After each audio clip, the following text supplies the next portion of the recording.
வணக்கம் நண்பர்களே. உண்மை அறியாமல் பேசுகின்ற அவதூறு சொற்களால் கிடைக்கும் கர்ம வினை என்ன தெரியுமா? ஒரு மகரிஷி காட்டுப்பகுதியில் ஆழ்ந்த தவத்தில் இருந்தார். அவர் தவத்தில் இருந்தபடியே கண் திறக்காமல் தினமும் ஒரு முறை கையை நீட்டுவார். கையில் யாராவது எதையாவது வைத்தால் அது என்னவென்று பார்க்காமல் அப்படியே விழுங்கி விடுவார்.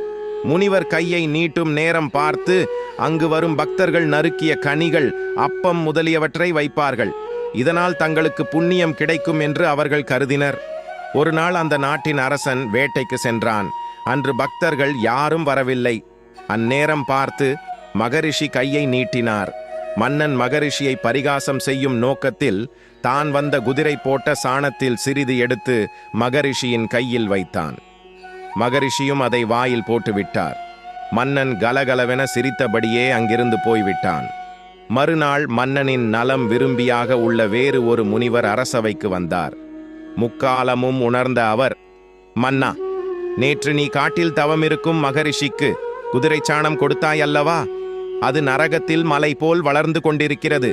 நீ நரகம் வந்ததும் அதை உண்ண வைப்பார்கள். அதற்கு தயாராக இரு என்று கூறிவிட்டு போய்விட்டார். மன்னன் நடுங்கிவிட்டான். தான் விளையாட்டாக செய்த தவறை எண்ணி வருந்தினான். தான தர்மங்கள் செய்து தன் பாவங்களை குறைக்க முடிவெடுத்தான். அரண்மனை நந்தவனத்தில் ஒரு குடில் அமைத்து அங்கேயே தங்கினான். அரண்மனை ஆடம்பர சுகத்தை மறந்தான். தன் நாட்டிலுள்ள இளம்பெண்களை குடிலுக்கு வரவழைத்து அவர்களது திருமணத்துக்கு தேவையான நகை பொருள்கள் கொடுத்து பாவம் செய்வதின் கெடுதல் பற்றி எடுத்து கூறி அனுப்பி வைத்தான்.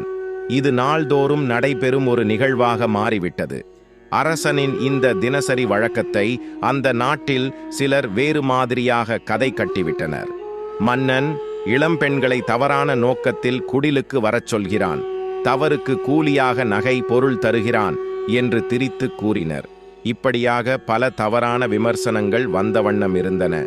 ஒரு நாள் கற்புக்கரசியான பெண் ஒருத்தி பார்வையற்ற தன் கணவருடன் அரசனின் குடில் முன்பாக நின்று யாசகம் கேட்டாள்.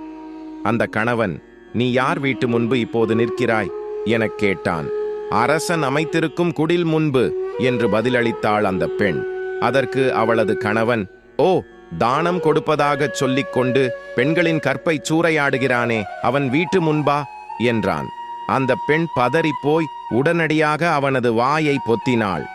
பின் மெதுவாக தன் கணவனிடம் கூறத் தொடங்கினாள், சுவாமி, என் கற்பின் சக்தியால் நான் முக்காலத்தையும் உணர்ந்து சொல்வேன் என்பதை நீங்கள் அறிவீர்கள்.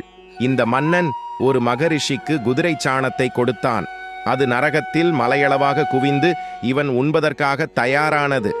அவ்விஷயம் மன்னனுக்கு தெரிய வரவே அந்த பாவ மலையை கரைக்கும் பொருட்டு கன்னியருக்கு தான தர்மம் செய்து நற்போதனைகளை செய்து வருகிறான்.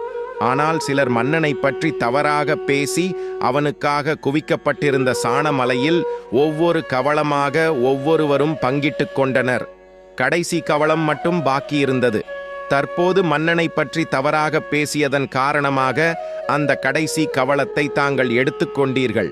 மேலும் அடுத்த பிறவியிலும் கூட தாங்கள் பார்வையற்றவராகவே பிறப்பீர்கள் என்று கூறினாள். அதிர்ச்சியில் அப்படியே உறைந்து போனான் அவளது கணவன். தவறு செய்தவர்கள் திருந்த எடுக்கும் முயற்சியை விமர்சிக்க கூடாது. அவர்களை தவறாக விமர்சித்தால் அவர் செய்த பாவங்களை பங்கு போட்டுக்கொள்ளும் நிலைமைக்கு ஆளாக வேண்டி வரும். உண்மை என்னவென்று அறிந்து கொள்ளாமல் காலத்துக்கும் வம்பு பேசிக்கொண்டு மற்றவர்களின் பாவத்தை சிலர் பங்கிட்டுக் கொள்கிறார்கள். அவரவர் செய்த பாவத்தை சுமக்கவே இந்த ஒரு பிறவி போதுமா என்பது தெரியாத நிலையில் தேவையில்லாமல் புறம்பேசி அடுத்தவரின் பாவத்தையும் சேர்த்து சுமக்க வேண்டுமா? நல்லது நினைப்போம், நல்லதை பேசுவோம், இறைவனின் ஆசியால் எல்லா நன்மைகளை பெறுவோம். ஓம் நம சிவாய போற்றி. இந்த பதிவை படித்த கேட்ட அனைவருக்கும் நன்றி. இந்த பதிவு பிடித்திருந்தால் லைக் செய்து நமது சேனலை சப்ஸ்கிரைப் செய்து கொள்ளுங்கள். நன்றி, வணக்கம்.